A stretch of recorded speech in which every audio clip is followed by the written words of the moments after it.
I was going to kill them. Not literally, of course, but in that moment staring at the words Child Protective Services on my phone screen, I wanted to. My hands shook so violently the phone nearly slipped from my grip. Someone had called CPS on me. An anonymous report. Neglect, they claimed. A home visit scheduled for tomorrow morning at 10 a.m. I didn't need to guess who made that call. I knew exactly who had done this. The same people who had watched my 9-year-old son sit at their anniversary dinner 3 days ago with nothing but stale bread while his cousins ate $45 steaks. The same people who had spent my entire life making me feel invisible while my younger sister got everything, my own family, my own blood. They had humiliated my child in a packed restaurant, demanded I pay for the privilege of that humiliation, and when I finally stood up to them, they tried to take my son away from me. Leo was sitting on this couch behind me, headphones on, lost in his video game, completely unaware that his grandparents had just weaponized the system against his mother. Completely unaware that the people who were supposed to love him had just tried to destroy the only parent who ever gave a damn about him. But they had made one critical mistake. They had finally pushed me too far. And this time, I wasn't going to be silent anymore. This time, they were going to learn that the daughter they'd spent 32 years breaking was a lot stronger than they ever imagined. Before I continue with what happened next, if you're enjoying this story of standing up against family toxicity and finding your own strength, please hit that like button and subscribe to hear more real-life stories about overcoming impossible situations. Drop a comment below telling me what you would have done in my situation. Your support means everything and helps me share these important stories. Now let me take you back to where this all really began. I should probably start by telling you that I've always been the responsible one, the one who sacrificed, the one who bent over backward to keep the peace. My name is Scarlett, and for 32 years I've been the invisible daughter in a family that only had eyes for one child, my sister Tiffany. Growing up, I learned early that love in my family wasn't distributed equally. It was rationed, carefully measured, and almost entirely reserved for my younger sister. Tiffany got the princess bedroom with the canopy bed and the walk-in closet. I got the converted storage room at the end of the hall with one small window that overlooked the neighbors' trash cans. Tiffany got piano lessons and dance classes and summer camps in the Hamptons. I got hand-me-down everything and a summer job at 15 so I could buy my own school supplies. My parents, Catherine and Robert, never saw anything wrong with this arrangement. To them, it was simply the natural order of things.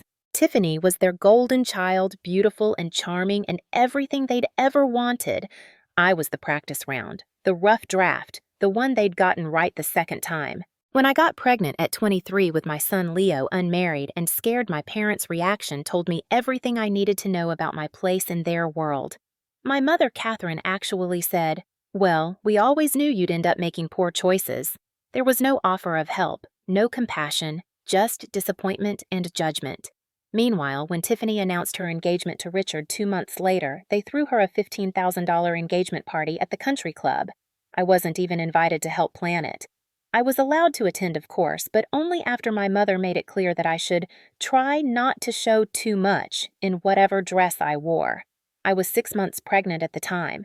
I wore a black dress and stood in the corner most of the night watching my family celebrate Tiffany, like she'd just discovered the cure for cancer, instead of simply agreeing to marry a man with a trust fund and no personality. But I loved my son from the moment I knew he existed. Leo became my entire world.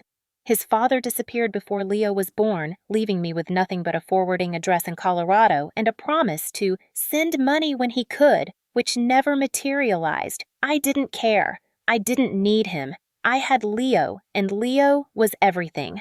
I worked 2 jobs for the first 3 years of his life. I waitressed during the day and cleaned offices at night, and every single dollar I made went toward giving my son a safe, loving home. We lived in a tiny 1-bedroom apartment, and Leo slept in the bedroom while I took the couch. I made sure he had everything he needed, even if I had nothing. He had new school clothes every year while I wore the same 5 outfits on rotation. He had healthy meals and birthday parties with his friends, while I learned to love ramen noodles and skip meals so the grocery budget would stretch. I never regretted a single sacrifice because Leo was happy. He was thriving. He was loved in a way I'd never been loved by my own parents. Meanwhile, Tiffany's life was a carefully curated Instagram fantasy. She and Richard lived in a sprawling 4-bedroom house that my parents had helped them buy. She didn't work. She spent her days at yoga classes and brunch with girlfriends and spa appointments. She drove a white Mercedes SUV that gleamed so bright it hurt to look at. She had 3 children, all perfectly dressed in designer clothes, all enrolled in private schools that cost more per year than I made at both my jobs combined, and every bit of it was funded by our parents.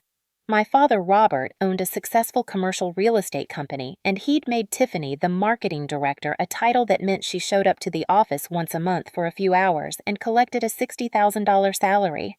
My mother sent her money for emergencies that seemed to happen every other week: a spontaneous shopping trip to New York, a last-minute family vacation to Disney, new furniture for the living room because the old furniture was dated. I never asked them for money, not once. I was too proud, and honestly, I knew what the answer would be. But somehow, over the years, I became the family bank for Tiffany. It started small. She'd call me crying about an unexpected bill, and I'd send her $200 I couldn't afford to spare. She'd text me saying the kids needed new shoes, and I'd buy them even though Leo's shoes had holes in the soles. It was always presented as temporary. She'd always promised to pay me back. She never did. Over 5 years, I gave Tiffany over $30,000. I had the bank statements to prove it. Every transfer, every Venmo, every cash handout carefully documented because some part of me always knew I'd need evidence one day. $30,000 while I worked myself to exhaustion and my son wore thrift store clothes and we lived in an apartment with a heater that only worked half the time. But the money was just part of it. The real pain was the constant dismissal. The casual cruelty, the way my family treated Leo and me like we were tolerable inconveniences rather than people they loved. Family gatherings were torture. Tiffany's kids would run around breaking things while Leo sat quietly in the corner with a book, and my mother would still find a way to criticize him. "He's so antisocial," she'd say loudly enough for Leo to hear. "Maybe you should get him tested for something." Leo wasn't antisocial. He was gentle and thoughtful and sensitive, and he could feel the coldness in that house the same way I could. He knew he wasn't wanted there. He knew his cousins got presents and praise and attention while he got ignored. He was 9 years old, and he'd already learned that love was conditional and family wasn't always safe. That knowledge broke my heart in ways I couldn't articulate. My Uncle David and Aunt Martha were the only exceptions. They were my father's older brother and sister-in-law, and they'd always treated me with kindness and respect. They remembered Leo's birthday. They asked about his school. They actually listened when I talked. But they lived 3 hours away and only came to family events a few times a year. The rest of the time, I was on my own. Then came the 45th wedding anniversary party. My mother had been planning it for months. She'd booked one of the most expensive restaurants in the city, a place with white tablecloths and a sommelier and entrees that cost more than my weekly grocery budget. The invitation went out to the whole family, and for once I was actually excited. I thought maybe this would be different. Maybe this would be an occasion where we could all just be happy together. Maybe my parents would finally see me as someone worth celebrating too. I spent weeks preparing the perfect gift. I found their original wedding photo faded and cracked in a box in their attic. I had it professionally restored and enlarged, put in a beautiful custom frame. It cost me $300 I didn't have, but I thought it would mean something. I thought it would show them that I cared, that I'd put thought and love into celebrating their milestone. Leo and I arrived at the restaurant early. I'd bought him a new shirt for the occasion, a crisp blue button-down that made his eyes look even brighter. He looked so handsome and grown up, and I was so proud to be his mother. We walked into the private dining room, and immediately I felt the chill. Tiffany was already there with Richard and their 3 kids, all of them dressed like they were going to a royal wedding. Tiffany barely glanced at us. "Oh, you're here," she said flatly, then turned back to her phone. My mother Catherine and Father Robert were standing by the window, and my mother's expression when she saw us was one of mild annoyance, like we'd shown up uninvited. "Scarlett," she said curtly, "you're early." That was it. No hug, no greeting for Leo, just criticism disguised as observation. We sat down at the long table, Leo beside me, and I placed the wrapped gift on the side table with the others. I noticed Tiffany had brought an elaborately wrapped box that probably contained something expensive and impersonal that my parents would love anyway. The kids were already getting loud running around the private room, and the waitstaff kept having to dodge them. Leo opened his book and started reading. He'd learned long ago that the best way to survive family events was to disappear into a story. The dinner started normally enough, if you can call normal the feeling of being completely unwelcome at your own parents' anniversary celebration. Everyone ordered their meals. Tiffany's kids got filet mignon, each costing $45. Richard ordered a $70 steak. Tiffany ordered lobster. My parents ordered the prefix menu. When it came to Leo and me, I looked at the menu and felt my stomach drop. The cheapest entree was $32. I hadn't budgeted for that. I'd thought maybe there would be a family-style meal or something more reasonable. I started to order the cheapest pasta on the menu for both of us when Tiffany interrupted. "We didn't order anything for him," she said, pushing a bread basket across the table toward Leo. It was the restaurant's complimentary bread, the hard, crusty kind that comes before the meal. "Mom said he's a picky eater anyway. He can just have bread." I felt the blood drain from my face. Leo's eyes went wide, and I saw the hurt flash across his expression before he quickly looked down at his book. My mother actually nodded in agreement. "You should have brought snacks for him if you knew he'd be difficult," she added. "It's inconsiderate to expect us to accommodate his preferences." My father chimed in with a smirk. "Maybe you should have packed him something. That's just poor planning on your part." I looked around the table. Tiffany's 3 kids were laughing and talking about their expensive steaks. Richard was studying the wine list. My parents were acting like what they'd just said was completely reasonable. And my beautiful, sensitive 9-year-old son was sitting there trying not to cry, staring at a basket of stale bread like it was a punishment. Something inside me cracked. Not broke. Cracked. Like the first fracture in a windshield that spreads slowly until the whole thing shatters. "Noted," I said quietly. The word came out cold and sharp. Everyone looked at me for a second, confused by my tone, but then they went back to their conversations. They didn't understand what they'd just done. They didn't understand that they'd just humiliated a child for no reason other than cruelty. Or maybe they did understand and they just didn't care. I reached over and broke off a piece of bread and handed it to Leo. "It's okay, baby," I whispered. "Just hold on." The meal continued in excruciating detail. Tiffany's children complained loudly that their steaks weren't cooked right. Richard sent his wine back twice. My mother kept making passive-aggressive comments about how nice it must be to have nothing to do all day, while looking pointedly at Tiffany, though we all knew she meant it as a compliment disguised as criticism of me. I sat there in silence watching my son nibble on bread while his cousins devoured meals that cost more than our monthly utility bill. Every minute felt like an hour. Every laugh felt like a knife. I kept thinking about how Leo had been so excited to wear his new shirt, how he'd asked me 3 times if he looked okay, how he'd wanted so badly to feel like he belonged here, and my family had reduced him to an afterthought not even worth the cost of a meal. When the server came back around, I caught her eye. My father was in the middle of some boring story about a real estate deal, and everyone was pretending to listen. I stood up. The scrape of my chair against the floor cut through the conversation like a gunshot. Everyone stopped and looked at me. "Cancel everything that hasn't started cooking yet," I said to the server, my voice steady and clear. "Anything that's already been ordered goes on my father's bill, and my son will have the 16-ounce ribeye medium rare with the truffle fries and a Coke. Bring it as fast as you can, please." The silence was deafening. Tiffany's mouth literally fell open. My mother's face went white, then red, then white again. My father's jaw clenched so hard I could hear his teeth grinding. Richard looked like he wanted to melt into the floor. The server, bless her, just nodded professionally and walked away. I sat back down, broke off another piece of bread, and handed it to Leo with a small smile. "Just a little longer, honey," I said softly. "Your real food is coming." "Did you really just do that?" Tiffany finally sputtered. "Do you have any idea how embarrassing that is?" I turned to look at her, really look at her. Her designer dress probably cost more than my rent. Her jewelry probably cost more than my car. Her entire life was built on money she didn't earn and praise she didn't deserve, and she had the audacity to talk to me about embarrassment. Yes, I said simply. I really did. And yes, I know exactly how embarrassing it is. It's exactly as embarrassing as telling a 9-year-old child that he's not worth the cost of a meal at his grandparents' anniversary dinner.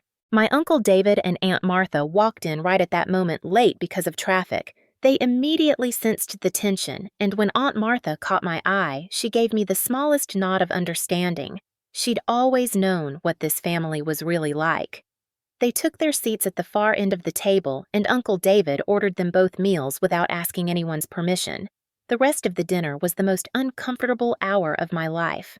Leo's steak arrived, and it was beautiful. He cut into it carefully, and I could see the relief and joy on his face. He was finally getting to eat something good. He was finally being treated like he mattered, even if I'd had to force the issue. Tiffany's kids whined about being full. My parents barely touched their food. Richard mumbled something about checking his phone and disappeared to the bathroom for 15 minutes. Tiffany glared at me like I'd personally ruined her life. When the check came, the server placed it directly in front of my father. He opened it, and I watched his face turn purple. The total was nearly $1,200. He deserved every penny of that discomfort. He snapped the folder shut and pulled out his credit card without a word. We all stood to leave, and I pulled out the gift I'd so carefully prepared. The restored wedding photo in its beautiful frame. I set it gently on the table. "Happy anniversary," I said. Then I took Leo's hand and we walked out of that restaurant without looking back. The next day, I got a text from Tiffany. "You owe Mom and Dad $600. That's half the bill. Send it immediately." I stared at that message for a long time. Then I typed back 2 words. Noted. And I didn't send any money. The morning after that, my doorbell rang at 8 a.m. on a Saturday. I opened it to find my parents and Tiffany standing on my doorstep. My father was holding a manila envelope. My mother looked like she'd been crying, though I suspected it was for show. Tiffany looked smug. "We need to talk," my father said, pushing past me into my apartment. I didn't have the energy to fight, so I let them in. Leo was on the couch in his pajamas playing a video game. He looked up, saw them, and immediately knew this wasn't good. He kept playing, but I could see his shoulders tense. My father dropped the envelope on my coffee table. It was the restaurant bill. "This is unacceptable," he started. "Your behavior at the dinner was disgraceful. You embarrassed us in front of the entire family, and now you're refusing to pay your share." My mother jumped in. "We raised you better than this, Scarlett.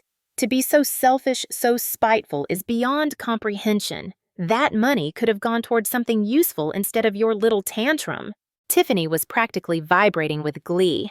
"You've always been jealous of me," she said.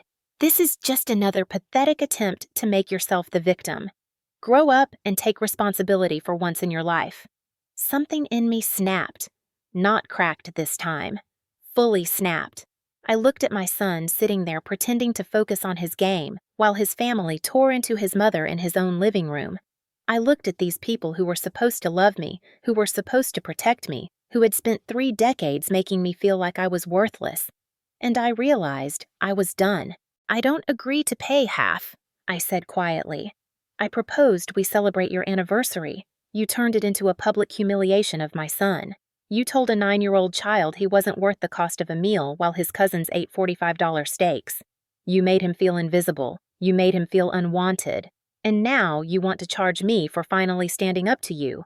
My father's face was getting redder by the second. "That boy is spoiled and antisocial. We're doing you a favor by trying to toughen him up." That was it. That was the line I'd never let anyone cross again. "Get out," I said. My voice wasn't loud, but it cut through the room like ice. "Get out of my home right now." "We're not finished?" my mother started, but I cut her off. "Yes, you are. You're finished here, and you're finished treating my son like he's worthless. Leo, go to your room, please." Leo scrambled up from the couch and disappeared down the hall, and I heard his bedroom door close softly. The second he was gone, I opened my laptop on the coffee table. I'd known this confrontation was coming. I'd prepared. I pulled up the first folder. Bank statements. 5 years of Venmo transfers, Cash App payments, and wire transfers to Tiffany. Every single one documented with dates and amounts. $32,400, I said, turning the screen so they could see. That's how much I've given Tiffany over the last 5 years. Money I didn't have to spare. Money I sent while I was eating ramen so Leo could have vegetables. Money she promised to pay back and never did. Would you like to see the messages where she begged me for it? Where she promised it was the last time? Where she said she was desperate and I was the only one who could help? Tiffany had gone pale. That was different, she stammered. Those were emergencies. I opened the next folder. Screenshots. Emergency designer purse from Saks. Emergency girls' weekend in Miami. Emergency kitchen renovation. Which emergency was worth more, Tiffany? The one where I couldn't pay my electric bill for 2 months, or the one where you needed a new chandelier? My mother tried to interrupt. You're being dramatic. Tiffany needed help and you're her sister. I opened the third folder. This is the email from Leo's school counselor last year, the one explaining that Leo was being affected by stress at home and asking if there were family issues. Want to know what the stress was? He'd overheard me crying because I couldn't afford his field trip fee. He'd been saving his lunch money trying to help me pay bills. He was 8 years old and trying to be the parent because I was drowning financially while supporting my adult sister's luxury lifestyle. The room was silent. I pulled out $600 in cash from my wallet money I'd withdrawn that morning from my emergency fund. I put it on top of the envelope. Here's half the bill, not because I owe it, not because I was wrong, but because I want to sleep at night knowing I took the high road even when none of you deserved it. Consider it the last dollar any of you will ever get from me. My father opened his mouth to argue, but my apartment door opened and Uncle David walked in. I'd called him after I got Tiffany's text message asking for money, and he'd driven 3 hours to be here for this. Aunt Martha was right behind him. I think we're done here, Uncle David said firmly. Robert, Catherine, Tiffany, it's time to go. My father started to protest, but Uncle David's expression stopped him cold. Now, he said, it wasn't a request. They left. The door closed behind them, and I sank onto my couch, shaking. Aunt Martha sat beside me and wrapped her arm around my shoulders. You did the right thing, she whispered. You protected your son. That's all that matters. 2 days later, I got the call from Child Protective Services. An anonymous report, allegations of neglect, a home visit scheduled for the next morning. I knew immediately who had made that call. It was the kind of move my family would make, weaponizing the system to punish me for defying them. I spent that entire night cleaning my already clean apartment, organizing documents, making sure everything was perfect. I pulled out Leo's report cards, all A's and B's. His attendance records perfect except for 2 sick days. Photos of him at birthday parties and school events, smiling and healthy and loved. When the CPS worker arrived, she was professional and kind. She interviewed Leo privately, and he told her the truth, that he was happy, that I took good care of him, that he had food and clothes and a safe place to sleep. She looked through our home, saw his artwork on the refrigerator, his books on the shelf, his clean room with his favorite posters on the wall. Ms. Scarlett, she said gently as she was leaving, I've been doing this job for 12 years. I can spot a false report a mile away. Your son is well cared for and clearly loved. This case will be closed as unfounded. I'm sorry you had to go through this. She paused at the door. We see this sometimes, family members weaponizing the system. It's cruel and it's illegal. If you want to pursue charges for a false report, you have that right. I filed a police report that afternoon. I also called a lawyer, Karen, a friend of Aunt Martha's who specialized in family law. When I told her everything that had happened, including the CPS report, she was quiet for a long moment. Scarlett, she finally said, what they did is harassment. It's also filing a false report, which is a crime. But more than that, they're going to keep escalating if you don't stop them. I think we need to be proactive here. We filed for a restraining order based on the pattern of harassment. We documented everything. The financial exploitation, the emotional abuse, the false CPS report. Karen was thorough and fierce, but we weren't prepared for my parents to file their own legal action in response. 2 weeks later, I was served with papers. My parents were suing for grandparent visitation rights. They claimed I was alienating them from Leo, preventing them from having a relationship with their grandson, and that it was causing them emotional distress. The audacity of it was breathtaking. They'd spent 9 years barely acknowledging Leo existed, and now they wanted to claim they had a right to him. That's when Daniel entered the picture. He was a young lawyer, maybe 30, who worked at a nonprofit that handled pro bono cases for families dealing with legal abuse. He'd heard about my case through Karen and reached out. "I grew up in a family like yours," he told me in our first meeting. "I know what it's like to be the scapegoat. Let me help you." Daniel and Karen worked together to build our case. They gathered every piece of evidence. The CPS report marked unfounded, the bank statements showing my financial support of Tiffany, testimony from Uncle David and Aunt Martha about the family dynamics, text messages, emails, everything. But the piece of evidence that changed everything I found by accident. I was cleaning out some boxes in my garage, things I'd been storing for years and never looked at. In an old cardboard box marked Catherine's stuff, I found a letter. It was in my mother's handwriting, dated 33 years ago, just a few months after I was born. It was addressed to her sister, my aunt, who had died when I was little, and it was horrifying. "I know I should love her," my mother had written, "but I can't seem to bond with this baby the way I did with my first pregnancy that ended in miscarriage. She cries all the time, and I feel nothing but resentment. Robert thinks I'll grow into it, but I don't think I will. I've already decided I can't go through this again. If we have another child someday, maybe that one will be different. Maybe that one I'll actually want." I sat on the floor of my garage and read that letter 3 times, tears streaming down my face. It explained everything. The favoritism, the coldness, the way she'd always treated me like an obligation instead of a daughter. I'd been right all along. I'd never imagined it. She'd never wanted me, and she'd spent my entire life making sure I knew it. I made copies of that letter. I gave the original to Karen and Daniel. When they read it, Karen actually started crying. "Scarlett," she said, "I am so sorry. No child should ever know this. But this letter proves everything. It shows the pattern of emotional neglect and rejection started from infancy. Combined with everything else, this case is going to go very differently than your parents expect." The court date arrived on a cold Tuesday in November. I walked into that courtroom with Leo beside me, Daniel on my left, and Karen on my right. My parents were there with their own lawyer, looking confident and composed. Tiffany sat in the gallery behind them, smirking.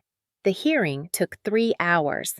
My parents' lawyer argued that they were loving grandparents being unfairly kept from their grandson, that I was bitter and vindictive, that they'd always supported me even when I made poor life choices. Karen stood up and methodically destroyed every argument.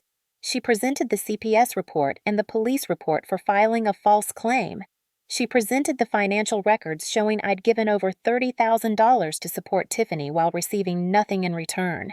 She presented testimony from Leo's school counselor who said Leo had described feeling invisible around his extended family. She presented statements from Uncle David and Aunt Martha detailing the years of favoritism and neglect they'd witnessed. And then she presented the letter. She read it aloud in court, every painful word, while my mother sat there with tears running down her face. Not tears of remorse, tears of humiliation that her secret had been exposed. When Karen finished, the judge looked at my mother with an expression of pure disgust. "Mrs. Catherine," the judge said slowly, "in 20 years on the bench, I have rarely seen such clear documentation of emotional abuse and neglect. Your petition for grandparent visitation is not only denied, it's dismissed with prejudice, meaning you cannot refile. Furthermore, I am granting the restraining order Ms. Scarlett has requested. You and your husband are to have no contact with her or her son, except through legal counsel. If you violate this order, you will be arrested. Do you understand?" My mother nodded, unable to speak. My father sat rigid, his hands clenched into fists. The judge wasn't finished. "I'm also ordering that the case regarding the false CPS report be forwarded to the district attorney's office for review. Filing a false report is a serious crime, and there will be consequences." We walked out of that courthouse into the bright afternoon sun, and I felt lighter than I had in years. Leo squeezed my hand. "Are they really not allowed to bother us anymore?" he asked quietly. I knelt down to look him in the eyes. "That's right, baby. We're free now. It's just you and me and the people who really love us, and that's enough." The weeks that followed were quiet, eerily quiet. No phone calls, no text messages, no surprise visits. I changed the locks on my apartment anyway. I updated my will and designated Uncle David and Aunt Martha as Leo's legal guardians in case anything happened to me. I blocked my parents' numbers and Tiffany's number. I blocked them on every social media platform. I deleted every photo that had them in it. I erased them from our lives the same way they'd tried to erase Leo from theirs. Then, something unexpected happened. I got a notification from my bank. A deposit of $16,000. There was a note attached, a brief message sent through the bank's secure system. "This is half of what you gave her. I'm done with her too. Take care of yourself. Richard." I stared at that message for a long time. Richard had always been quiet, passive, going along with whatever Tiffany wanted, but apparently he'd had enough too. Apparently, Tiffany's toxicity had finally caught up with her. I didn't respond to the message, but I did accept the money. I put half in savings and used half to finally fix our apartment's heating system and buy Leo a new winter coat and boots. The last piece of closure came in an unexpected way. I was at the grocery store on a Saturday morning, Leo with me as always, when I saw my mother. She was in the produce section standing in front of the apples, just staring at them like she'd forgotten what she came for. She looked older, smaller somehow, diminished. She saw me at the same moment I saw her. For a few seconds we just looked at each other across the display of organic lettuce. I waited to feel something. Anger, maybe. Or sadness. But I felt nothing. She was a stranger. Someone I used to know. Someone who'd hurt me. But not someone who had power over me anymore. I took Leo's hand, turned my cart, and walked down a different aisle. I didn't look back. I didn't need to. That chapter was over. 2 months after the court hearing, Leo and I went camping at a state park 3 hours north of the city. It was just the two of us, a tent, sleeping bags, and a cooler full of hot dogs and marshmallows. We spent the day hiking, skipping rocks across the lake, and talking about everything and nothing. That night we made a fire and sat under stars so bright they looked fake. Leo looked up at the sky, then over at me. "Mom," he said quietly, "you look different lately." "Different how?" I asked. He thought about it for a minute. "Lighter, like you're not carrying something heavy anymore." I felt tears prick my eyes, but they were good tears this time. "That's exactly what it feels like, honey. That's what freedom feels like." He smiled and went back to watching the stars, and I sat there thinking about how far we'd come. About how I'd spent 32 years trying to earn love from people who were incapable of giving it. About how I'd nearly destroyed myself trying to be good enough, trying to prove I deserved a place at their table. And about how the moment I stopped trying, the moment I chose my son and myself over their approval, everything changed. I didn't need them to love me. I didn't need them to see my worth.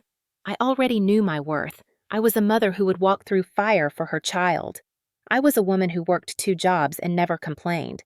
I was a person who gave $30,000 to help family even when that family never appreciated it. I was someone who stood up when it mattered most. That was enough. That was more than enough. Today, Leo is thriving. He's in therapy working through the hurt those early years caused, but he's strong and resilient and surrounded by people who genuinely love him. Uncle David and Aunt Martha are in our lives, constantly making up for lost time, being the grandparents Leo deserves. I got a promotion at work, finally able to focus on my career without the constant drain of supporting my sister. We moved to a bigger apartment with heat that works and a bedroom for each of us. We adopted a dog, a goofy golden retriever, Leo, named Pancake. We have movie nights and inside jokes and lazy Sunday mornings. We have peace. I still have the letter, the one my mother wrote when I was a baby. I keep it in a locked box in the back of my closet, not because I want to hold on to the pain, but because I never want to forget the lesson it taught me. Some people are incapable of love, and that incapability has nothing to do with the worthiness of the person they reject. It's their failing, not yours. Their loss, not yours. Their shame, not yours. I used to think family was everything. That blood mattered more than anything else. That you had to forgive and accept and bend and break yourself to maintain those relationships. I was wrong. Family is the people who show up, the people who see you, the people who would never make your child eat stale bread while their own children feast. Family is the people who celebrate your victories and hold you through your losses. Sometimes those people share your DNA. Sometimes they don't, and that's okay. If you're reading this and you're in a situation like I was, trapped in a toxic relationship with people who claim to love you but treat you like you're worthless, I want you to know something. You deserve better. You deserve to be valued. You deserve to have boundaries respected. You deserve to walk away from people who hurt you, even if they're family, even if it's hard, even if everyone tells you you're wrong. You deserve peace. And the moment you choose yourself, the moment you decide that your well-being matters more than someone else's comfort, everything changes. It won't be easy. There will be days when you doubt yourself, days when the guilt tries to pull you back, days when you miss the fantasy of what that relationship could have been if only they'd treated you right. But on the other side of that pain is freedom, and freedom is worth fighting for. So if you've found strength in my story, if you've seen yourself in these words, if you're ready to take that first step toward protecting yourself and the people you love, then I hope you'll share this story. Hit that like button if this resonated with you. Subscribe so you never miss stories about real people overcoming impossible situations. And comment below and tell me, have you ever had to cut ties with toxic family members? How did you find the courage to do it? What would you tell someone who's still stuck in that cycle? Your words might be exactly what someone else needs to hear to take that first brave step. Remember, you are not alone. You are not wrong to want better. You are not selfish for choosing peace. You are strong enough to walk away, and you deserve a life filled with people who see your worth without you having to prove it every single day.